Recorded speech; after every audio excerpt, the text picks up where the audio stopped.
Azərbaycan və Yaponiya müdafiə sənayesi sahəsində mübadilə apara birgə müəssisələr yarada bilər. Bunu Prezident İlham Əliyev 4-cü Şuşa Qlobal Media Forumunun açılış mərasimində bildirib.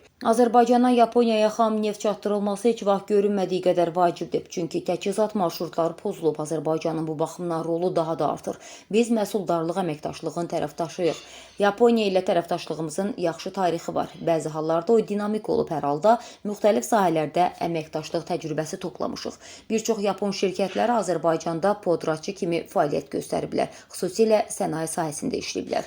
Müdafiə sənayesi sahəsində işləyə bilərik. Bilirəm ki, Yaponiyada belə bir sənaye var. Biz qarşılıqlı mübadilə edə bilərik. Birgə müəssisələr yarada bilərik.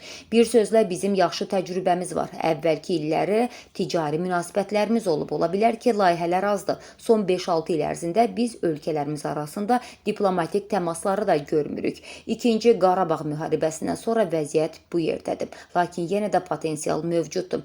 Düşünürəm ki, hökumət rəsmiləri və biznes dairələri arasında daha çox təmas olmalıdır. Bu halda biz əməkdaşlığın əlavə üstünlüklərini müəyyən edə biləcəyik, deyə Prezident qeyd edib.